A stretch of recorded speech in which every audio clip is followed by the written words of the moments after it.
नमस्कार प्रेक्षकांनो, स्वागत आहे आपल्या या यूट्यूब चॅनलवर।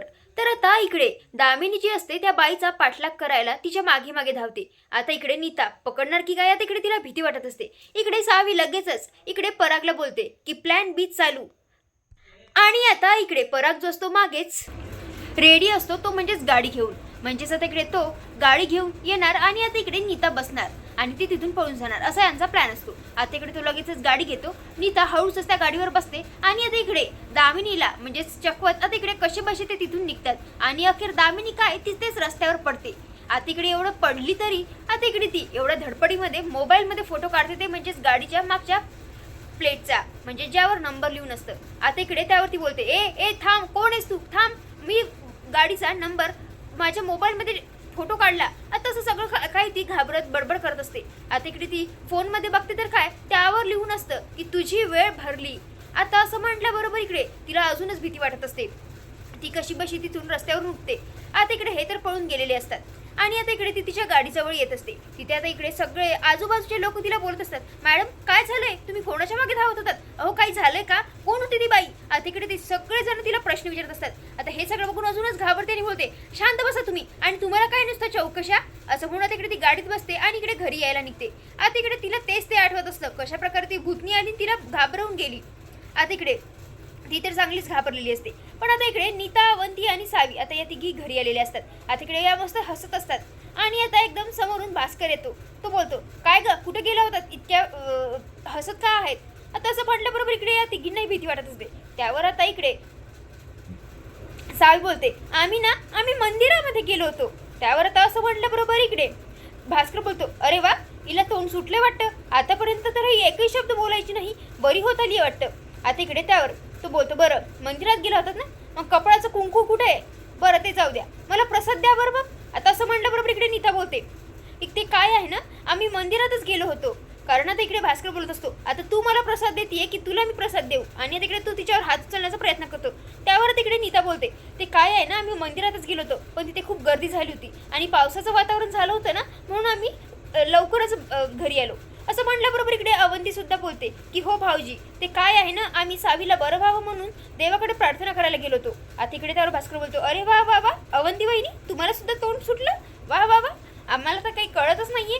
आता इकडे त्यावर आता इकडे हा पुन्हा त्यांना ते काहीतरी विचारणार, तितक्यात आता इकडे नीता जी असते त्याला इग्नोर करताना बोलते, सावी बाळा, आपण आताच बाहेरून आलो ना, चल आपण ना आता हातपाय धुऊया। आता असं म्हणून तिकडे ते इग्नोर करून तिथून जात असतात।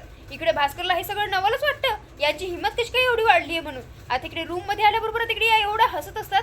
आता इकडे नीता आणि अवंती दोघी खूप हसत असतात। इकडे नीता बोलते, वहिनी ताई, मी तुम्हाला ना इथे सगळं सांगते तिचं करून, आणि ती ऍक्शन करून दाखवत असते आणि जोर जोरात हसत असतात। आता हे सगळं बघून इकडे सावी जी असते ती हसत असते आणि बोलत असते की माझा प्लॅन म्हणजे सक्सेसफुल होणार की नाही ते नाही माहिती, पण मात्र या सगळ्यांमध्ये या दोघींना मी आज कितीतरी वर्षानंतर इथे हसताना बघतीये। खरंच आता इकडे तिला हेच बघून खूप छान वाटत असतं। त्यावर आता इकडे नीता आणि अवंती बोलत असतात की खरंच अगं, या घरामध्ये आम्ही आल्यापासून ना आज पहिल्यांदा इतकं मन मोकळेपणाने हसतोय। आणि आता इकडे त्यावर आता इकडे नीता बोलते, हे सगळं आज तुझ्यामुळे झालंय। आता इकडे सावीला तर ते कौतुक करतच असतात। इकडे अवंती बोलते, खरंच सावी, आज मी नीताला पहिल्यांदा पाहिलं भाऊजी समोर एकदम ताठ मानेने हिमतीने उत्तर देताना। त्यावर आता इकडे सावी बोलते, बघा वहिनी, तुमचं आज कौतुकच आहे, आणि म्हणून तिकडे तिला गोड भरवणार, तितक्यात तिकडे नीता बोलते, नाही सावी, हे क्रेडिट फक्त तुझं आहे। अगं, आज मी इतक्या हिमतीने आणि ताठमानेने बोलू शकली आणि विश्वासाने, ते म्हणजे फक्त तुझ्यामुळं, हे सगळं तुझ्यामुळं आज होतं। आता इकडे त्या दोघी बोलतात की खरंच सावी, तुला सांगू काय गोष्ट, तो आमची जाऊ नाहीच तर आमची एक जवळची मैत्रीण आहे, एक गुरु आहे। अगं, आज आम्ही तुझ्यापासून शिकलोय कसं वागायचं कसं नाही। आणि आता इकडे नीता सुद्धा बोलत असते, खरंच सांगू ताई, आज मी त्या आईला बघितलंय जे प्रत्येकाला कशी बोलत असते, आडवी तिडवी प्रत्येकाचा अपमान करत असते, पण आज मी तिच्या डोळ्यामध्ये जो घाबरलेला तिचा चेहरा बघितलेला आहे, आणि जो मी आज तिची अवस्था बघितलेली आहे ना, म्हणजे खरंच मी सांगू शकत नाहीये ताई तुम्हाला, मी आज इतकी खुश आहे ना। आता इकडे ते हेच म्हणून इकडे खूप खुश होत असतात। आता इकडे त्यावर सावी बोलत असतात की अजून आपली पूर्ण काही म्हणजे तिकडे अवंती बोलत असते, आपण आता गोड म्हणून खीर करायची का पार्टी म्हणून। त्यावर तिकडे सावी बोलते, नाही नाही ताई, अजून आपला प्लॅन अजून पूर्ण झालेला नाहीये आणि सेलिब्रेशन आताच करायचं नाहीये। आता इकडे त्यावर अवंती नीता दोघी बोलतात. बरं सांग मग उद्या काय करायचंय? त्यावर आता इकडे सावी बोलते उद्या नाही, आजच. अहो आज पूर्ण अख्खा दिवस जायचा आहे, अजून अर्धी रात्र अजून बाकी आहे. अहो दामिनी मॅडमला प्रत्यक्षाने आपण तिला घाबरवायचं आहे, असं तिला सळो की पळो करायचं ना. तिने दुसऱ्यांदा म्हणजे डबल कोणावर असं डोळे काढूनही बघितलं नाही पाहिजे. आता असं सगळं काही यांचं चालू असतं आणि यांचं प्लॅनिंग. आता इकडे त्यावर दुसरीकडे धैर्य जो असतो हॉस्पिटलमध्ये जातो. इकडे डॉक्टर सांगतात की सावी मॅडमच्या जेवणामध्ये काही बदल झालाय का, कारण त्यांच्या जेवणामध्ये हेलियम जास्त प्रमाणात दिसतंय आणि जर ते असंच वाढत गेलं तर पॉयझन होऊ शकतं आणि मग त्यांना वाचवणं कठीण होऊ शकतं. असं म्हटलं बरोबर इकडे धैर्यला तर टेन्शनच वाटतं. आणि आता इकडे घरी, आता इकडे या म्हणजे तिघींचा आता नवीन प्लॅन झालेला असतो. इकडे दामिनी घाबरून तिकडे घरी येऊन बसते. आता इकडे सोफ्यावर बसल्याबरोबर इकडे भास्कर बोलतो, अगं काय झालंय? अगं तुला कुणी काही बोललंय का? अशी का तू घाबरलेली दिसतेस? काहून ग काय झालंय? आता इकडे तो खूप विचारत असतो. त्यावरती बोलते, गप्प बस ना आणि मला जरा बसू दे ना. तुझं काय चाललंय? तुला काही कामधंदे नाही का? जा उठ उठून. आता इकडे त्यावरती बोलत असते, कोणी मला पाणी देणार आहे का या घरामधलं? आता इकडे नीता जी असते ती पाणी घेऊन येते आणि आता एकदम ती पाणी पित असते. एकदम ती नीता तिच्या डोक्यावरून येते आणि जोरजोरात हसत असते. जशी तिला भूतनी बनवलं जेव्हा ती भूतनी बनली होती जशी चिडवत होती ना तशीच. आता हे बघून अजूनच ती घाबरते आणि बोलते, ए तू मंद झालीस का गं? हे काय चाललंय? माझ्या डोक्यावर बसून काय हसतीयस?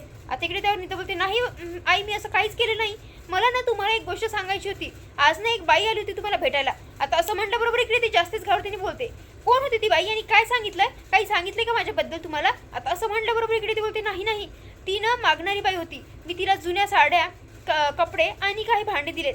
चाललं ना? आता असं म्हटल्याबरोबर इकडे ती बोलते, ए मंदेस का गं? आणि आता इकडे तिच्यावर चिडून तिथून जात असते. त्यावर आता इकडे नीता बोलते, पण आई एक मिनिटं, तुम्ही बाई आली म्हटलं बरोबर, तुम्ही इतकं का घाबरलात? कोणी अजून येणार होतं का दुसरं? आता असं सगळं म्हणून तिकडे ती तिथून चालली जाते म्हणजेच दामिनी. आता इकडे या तिघी मस्त हसत असतात. आता इकडे त्यावर यांचा आता तिसरा प्लॅन चालू झालेला असतो. आता इकडे यांचं तर सगळं काही डिसाईड झालेलं असतं. त्यावर इकडे सावी बोलते, आता आपल्याला सगळं काही एकदम शांततेने करावं लागेल. जर कुणाला आपल्यावर संशय आला ना तर खूप मोठा प्रॉब्लेम होईल. असं म्हटलं बरोबर इकडे इरा येते बोलते, कसला प्रॉब्लेम आणि कसला संशय? आता असं म्हटलं बरोबर हा तर भाग इथे संपतो. त्यावर आता इकडे पुढील भागात पाहायला मिळणार आहे की इकडे दामिनी बोलत असते, काय चाललंय तुमचं? त्यावर आता इकडे इरा बोलते, आई आता ना सावी काहीतरी म्हणत होतात की आपल्यावर संशय येईल वगैरे. आणि आता असं म्हटलं बरोबर इकडे दामिनी सावीकडे संशयित नजरेने बघत तिच्याकडे जात असते. तर प्रेक्षकांना तुम्हाला काय वाटते, काय होणार या भागामध्ये आणि हा भाग कसा वाटला नक्की कमेंट करून कळवा. धन्यवाद.